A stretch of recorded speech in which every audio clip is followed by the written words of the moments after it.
Let's move on to the next question. Go ahead. Hi, my name is Jenny. I'm a sophomore, and this is for all three of you. Can you say why America is the greatest country in the world? Diversity and opportunity. Lewis? Freedom and freedom. So let's keep it that way.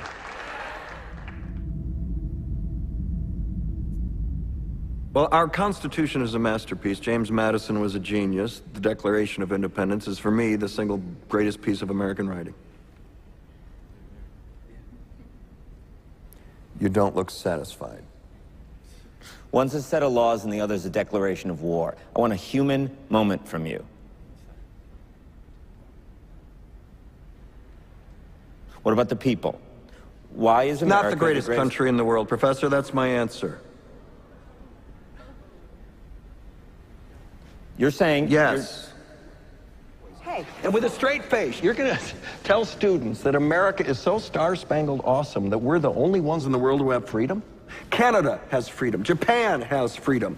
The UK, France, Italy, Germany, Spain, Australia, Belgium has freedom. So 207 sovereign states in the world, like 180 of them have freedom. All right. And yeah, you, sorority girl, just in case you accidentally wander into a voting booth one day, there's some things you should know. And one of them is, there is absolutely no evidence to support the statement that we're the greatest country in the world. We're 7th in literacy, 27th in math, 22nd in science, 49th in life expectancy, 178th in infant mortality, 3rd in median household income, number 4 in labor force, and number 4 in exports. We lead the world in only 3 categories: number of incarcerated citizens per capita, number of adults who believe angels are real, and defense spending, where we spend more than the next 26 countries combined, 25 of whom are allies. Now, none of this is the fault of a 20-year-old college student, but you nonetheless are, without a doubt, a member of the worst generation ever. So when you ask what makes us the greatest country in the world, I don't know what the fuck you're talking about.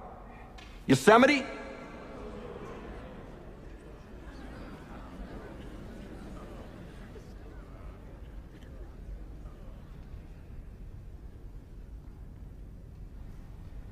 Sure used to be. We stood up for what was right. We fought for moral reasons. We passed laws, struck down laws for moral reasons. We waged wars on poverty, not poor people. We sacrificed. We cared about our neighbors. We put our money where our mouths were, and we never beat our chest. We built great big things, made ungodly technological advances, explored the universe, cured diseases, and we cultivated the world's greatest artists and the world's greatest economy. We reached for the stars, acted like men. We aspired to intelligence. We didn't belittle it. It didn't make us feel inferior. We didn't identify ourselves by who we voted for in the last election, and we didn't scare so easy.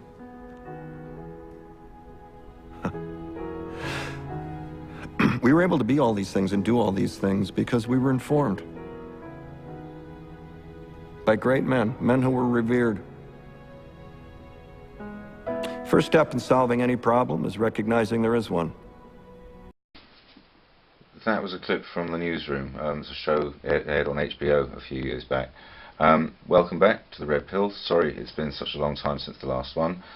Sorry also that this is not about the Jekyll Island meeting and financial crashes, which is what I said I was going to do at the end of the last video. I have subsequently changed my mind.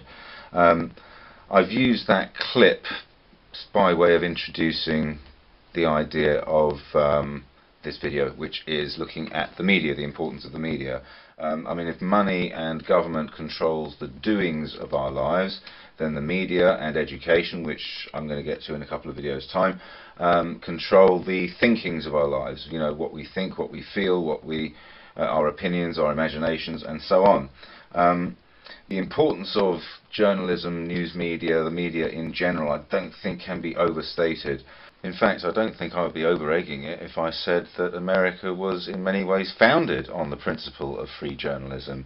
A chap by the name of Thomas Paine, who was one of the founding fathers of America, albeit one of the lesser known ones, he wrote a pamphlet called Common Sense in 1776, which was widely circulated. In fact, I believe it remains the most widely published, the most printed document ever in American history. Anyway, this document was widely circulated, read out in town halls and pubs and stuff like that all over the country, and really fomented the independence movement against Britain. So, you know, America was largely founded on the idea that information is power and information is freedom, and that a free press was a fundamental right and was enshrined in the Constitution. Freedom of the press is the only profession which has its freedom enshrined in the Constitution. Media was subsidized irrespective of content in the early days of the US, because they recognized the importance of a free and vigorous media to a free and vigorous democracy. And so by subsidizing it irrespective of content, it means that a wide range of voices and opinions are heard and aired and circulated and discussed, and a free and unimpeded press challenges power, and it prevents corruption, it prevents cronyism in politics, it holds politicians accountable, and it scrutinizes their behavior. Even more importantly than that, the media is the conversation that we have with each other as a society. It's the way that we learn about the world, and it's the way that we learn about each other. Access to information is thus essential. I mean, think about it. How do we know anything about the world around us? We gather information about it using our senses. Is that the actual world around us, the world that we see with our senses? Well, no, of course it's not. Our eyes see only a limited range of the frequencies of light which are out there. Our ears hear only a pretty narrow frequency range of sound. So our view of the world is limited by the quality of the data that we gather about it. It is also limited by the data that we pay attention to. It's estimated that some 90% of the data gathered by our senses never actually makes it into conscious awareness because it's discarded for lack of relevance. Anyway, the point is that the world outside of our immediate sphere, we rely on information imparted to us by other people in the form of, you know, TV, social media, internet, books, newspapers, films, etc., etc. And so a range of perspectives is necessary. For example, if you ask a police investigator at the scene of a crime, they ask a dozen witnesses to describe what they've seen, they will get a dozen different witness accounts. And it doesn't mean anyone's lying or being deceptive in any way, it just means different people see things differently. And so in order to construct any kind of reliable view of the world, you need a variety of information. And obviously, this being the Matrix, my contention is that that does not happen. So by deciding what we are told, and more importantly what we are not told, by distorting and manipulating information, by narrowing ranges of opinion and perspectives, our thoughts, our opinions, our imaginations, even our very worldview can be surprisingly easily controlled. And so a free, open, unrestricted, unconsolidated flow of information is therefore essential for the smooth functioning of a society. And so what I really want to look at is two main things. For the rest of this video, I want to look at how the media industry has consolidated over the last few decades, and how the flow of information has been concentrated into ever fewer and fewer and fewer hands. A familiar story, if you remember the story, if you remember what's happened to the banking industry over the last few decades. In the second part of this, in another video which will come fairly shortly, I'm going to look at how dissenting voices, people who stubbornly refuse to be silent, have been silenced anyway.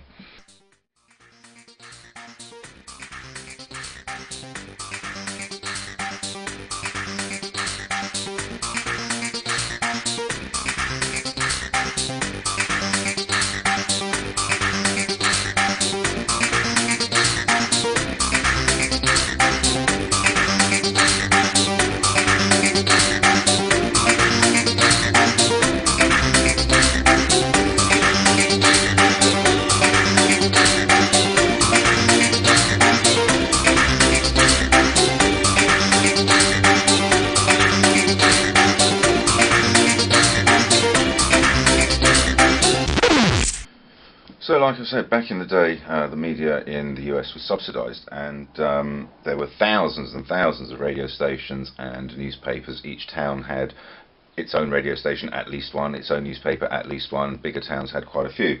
TV started to change everything because they realized that they could start making money out of advertising on a scale that they were unable to on radio or in newspapers.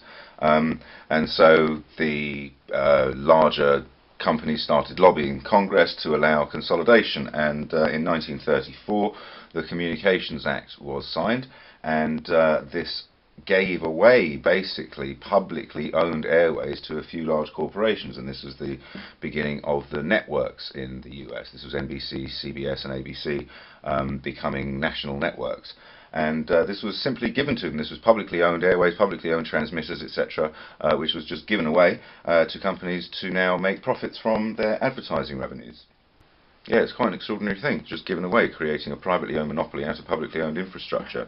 But at least it was regulated. There were laws in place which prevented any one network owning too much in terms of local radio stations and TV stations and so on, so that no one company could define the discourse. And similarly, there were barriers against any one company owning the TV and the radio and the newspaper in any one town.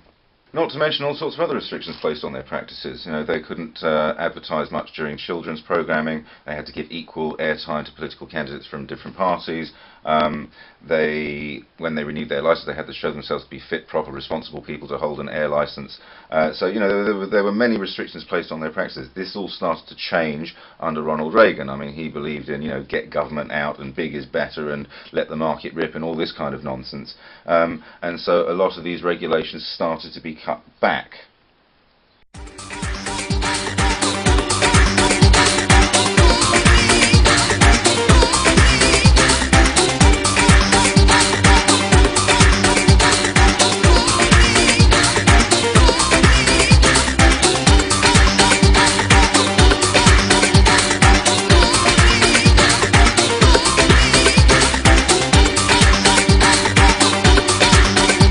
I don't know how many of you will remember this, but Ronald Reagan was actually a spokesman for GE. He did lots of advertising for them, and his campaign was financed by GE and other large corporations to a very great extent.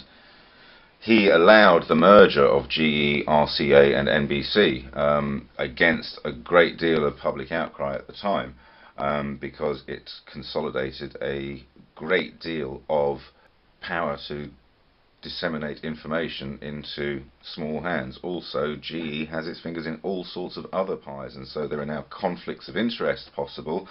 You know, programming may not be done because it harms GE's interests in some way. It should be noted as well that Reagan approved the merger of GE with RCA and NBC despite the fact that GE had less than an exemplary record in its trading history.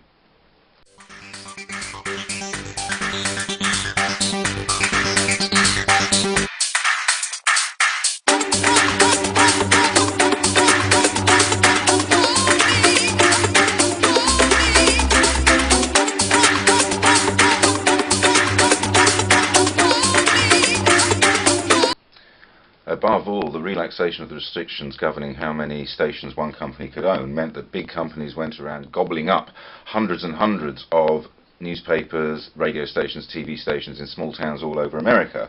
And so the news now becomes the smaller and smaller piece of ever larger and larger corporations.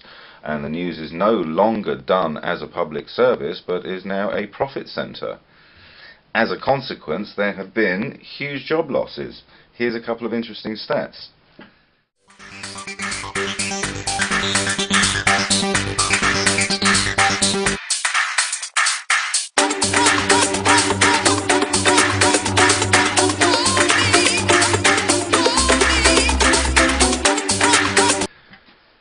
The consequence of the media now being primarily profit-driven and all the cutbacks to newsrooms and to numbers of journalists means that there are far fewer people now to actually gather news. And so what most broadcasters now do is they simply read out statements from the press officers of politicians or the public relations departments of corporations without scrutiny, without any kind of checking of facts. Well, if you filled up your gas tank lately, then you don't need us to tell you that gas prices are back on the rise. You don't need us to tell you that gas prices are back on the rise. You don't need us to tell you that gas prices are back on the rise. You don't need us to tell you that gas prices are back on the rise. You don't need us to tell you that gas prices are back on the rise. You don't need us to tell you that gas prices are back on the rise. You don't need us to tell you that gas prices are back on the rise. You don't need us to tell you that gas prices are back on the rise. You don't need us to tell you gas prices are back on the rise. You don't need us to tell you that gas prices are back on the rise. You don't need us to tell you that gas prices are back on the rise. You don't need us to tell you gas prices are back on the rise. You don't need us to tell you that gas prices are back on the rise. You don't need us to tell you gas prices are on the rise.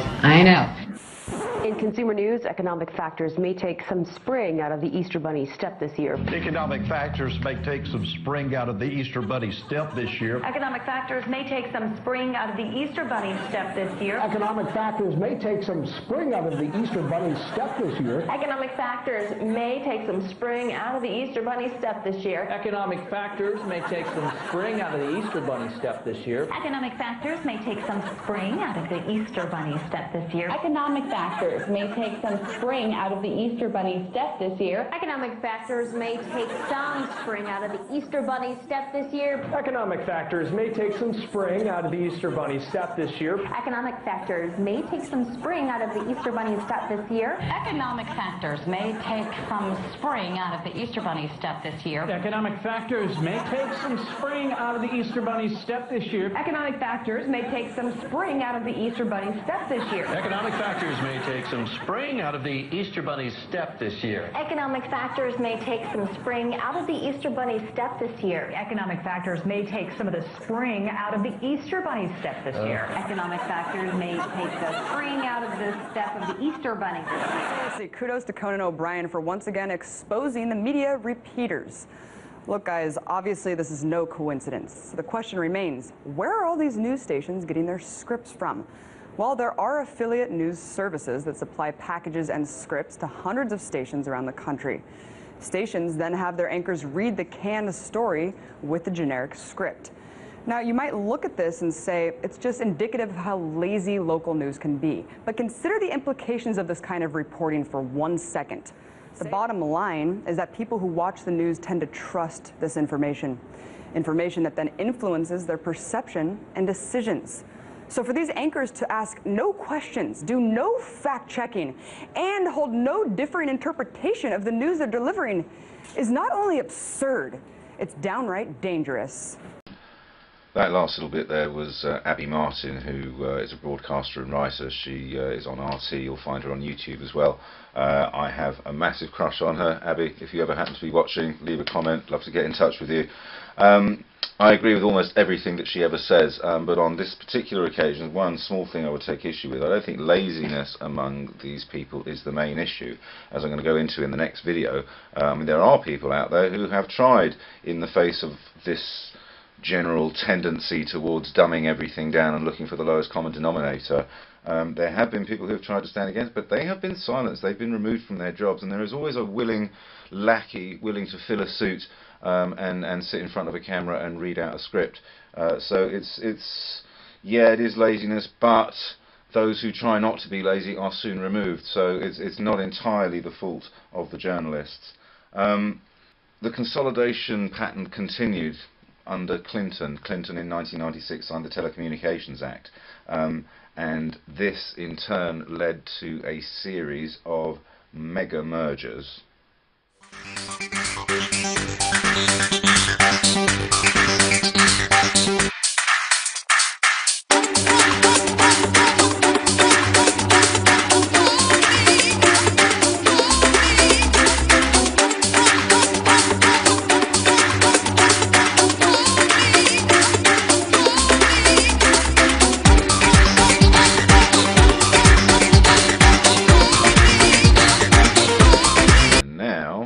Situation where some 90% of the Western media is controlled by 6 organisations. All of our information flow pretty much comes through 6 organisations, and those 6 organisations are themselves all interlinked with each other. They've all got mutual interests, and so they tend to club together and protect each other.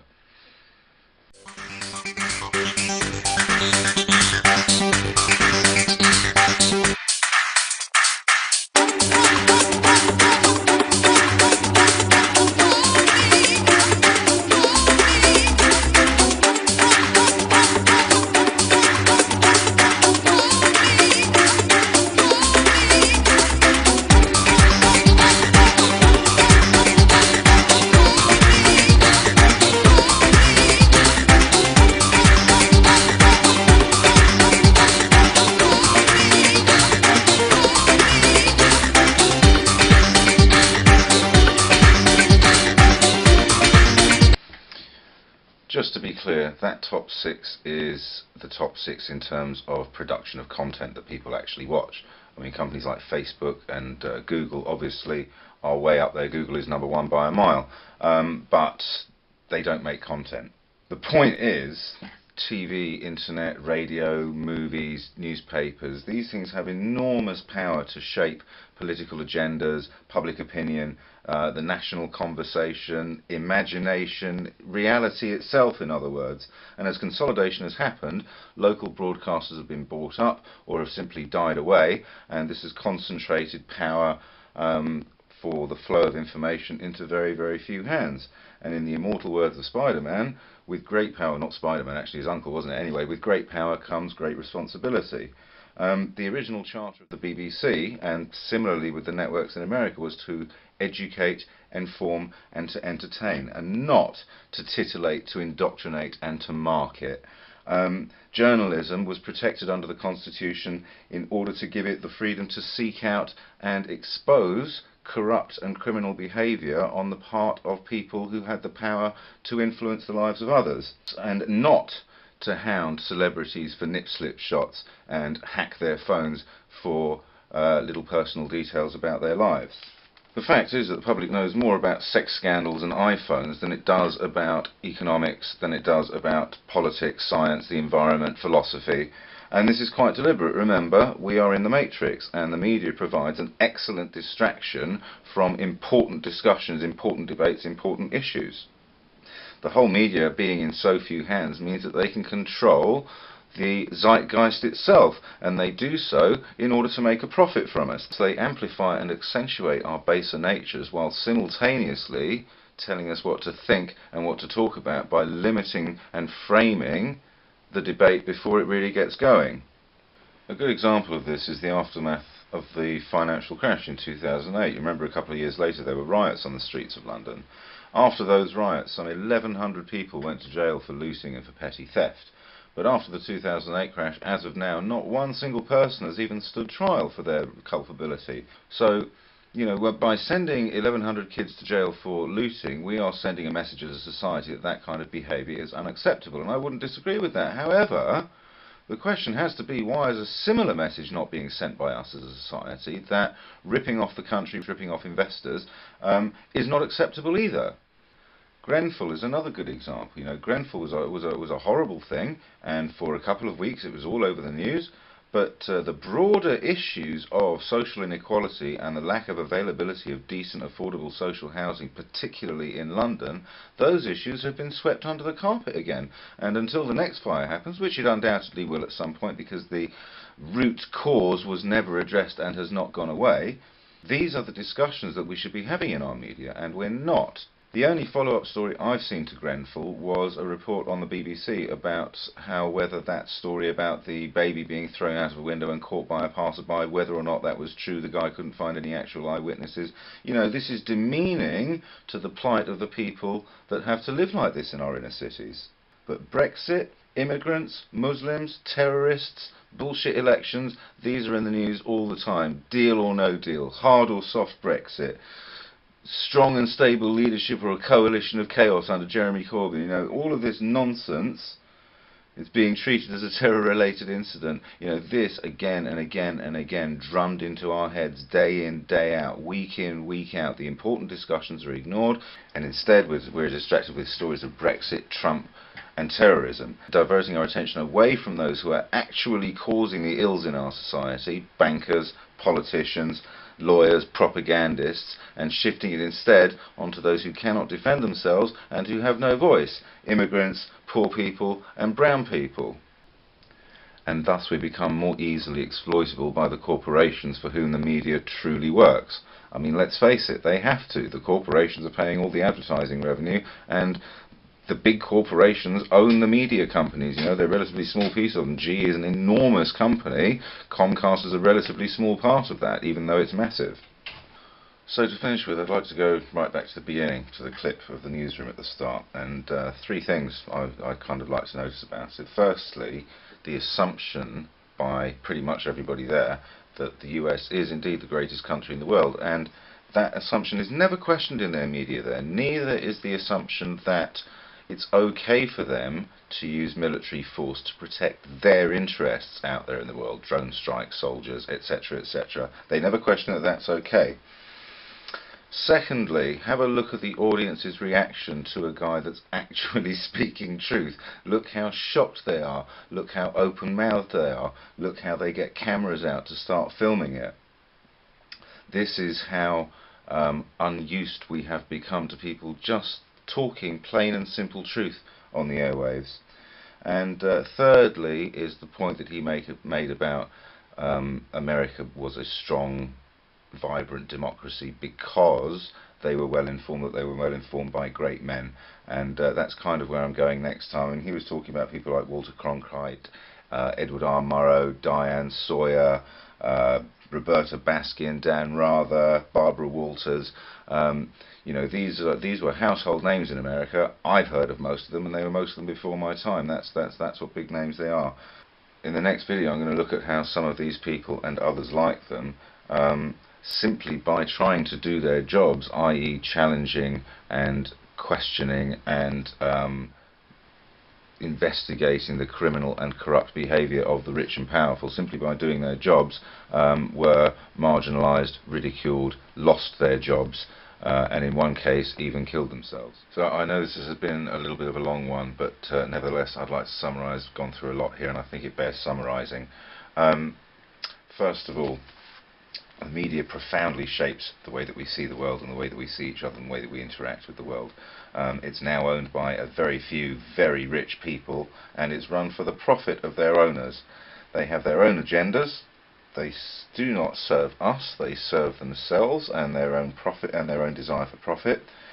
They use misinformation, oversimplification and omission in their reporting of what's going on around us in order to create fear, suspicion and confusion among the population. They deliberately amplify the worst aspects of our natures in order to sell stuff to us and, as I say, keep us confused and fearful. Most importantly of all, they distract us from the important discussions that we need to be having as a society with adverts and celebrity tittle-tattle, and they help to refocus the blame for the ills of society away from the people who are actually responsible and onto the people who had nothing to do with it but can't defend themselves. And so that's it. See you next time. Another bit of George Carlin to finish off with. Thanks for watching. The interesting thing about this country is if they talk about how we have freedom of choice. You know, we have freedom of choice. Yeah, very limited. If it's an important thing, limited choice. Two political parties, essentially, two. Big media companies, 5, 6. Max. Yeah. Oil companies down to 3 now, I think, overall, 3 or 4. Banks, the big brokerage houses, the big accounting firms, all of the things that are important reduced in choice. Newspapers in a city, how many? Used to be 3, 4, now it's 1 or 2 that are owned by the same people, and they also own a radio station and a TV station. But jelly beans, 32 flavors. Ice cream, all the things that don't matter. The unimportant things, a lot of choices. And you know what I say? You know what your freedom of choice is in America? Paper or plastic. That's it, man. It comes down to paper or plastic, cash or charge, aisle or window, smoking or non-smoking, Coke or Pepsi. These are your choices. Everything else is kind of laid out for you. You get to do what they really want. They do what they want. The ones who own this country, they do what they want. Speaking of our choices being usurped or taken away from us, what do you make of what? And I'm fascinated to ask you this because all the things that you've been talking about for years are, I mean, we've come full circle on this stuff. And that's why I was so fascinated, and thank you for coming on the program. But here we are now, you know, 30 years after you were talking about it, with this huge debate, this huge fight about whether or not our civil liberties are being taken away from us. What are your thoughts on? Well, I think if you looked at the record of laws which have been passed in the last 30 to 40 years, there's a thing called social hysteria. Social hysteria is whipped up generally by the media. Crime, in Nixon's time, crime was the big social hysteria issue. There's too much crime, they're coddling, the courts are coddling the criminals, we have to tougher laws. So a lot of civil liberties went away in terms of the rights of criminals and the rights of the accused and people going on trial. These were limited, they were cut down. These rights which are guaranteed by the Constitution and the Bill of Rights. Another social hysteria, drugs. The drug thing happened, same thing. Big flow of drugs. We're going to fight the drugs. We need newer, tougher laws. We need draconian sentences. We need to be able to go into houses. We need to be able to do this. We have all of these shortcuts have resulted in less liberties because of social hysteria. The media whips up the frenzy. People get all excited. The legislature passes it. The president, the executive signs it, and the judges, then the judicial branch okays it sometime later when it gets to them. And what has happened is you have less freedom, less liberties, less civil liberties, less rights. And the third social hysteria is terrorism. That was whipped up. Now it's a little more cause there. You look at the 9/11; it's a very dramatic event, but that too has been used with this Patriot Act to reduce our liberties. They say, well, if you got nothing to hide, what are you worried about? You know that whole argument? Oh, yeah, good. Yeah, tell me about the people that are, just getting out of prison because of the DNA, if they had nothing to hide. It's just, listen, this country is owned by the ownership class. They do pretty much what they want. I figure it's like a freak show. Here's what I do. You know what I do? To me, if you're born in the world, you get a ticket to the freak show. They give you a ticket to the freak show. If you're born in America, you got a front row seat.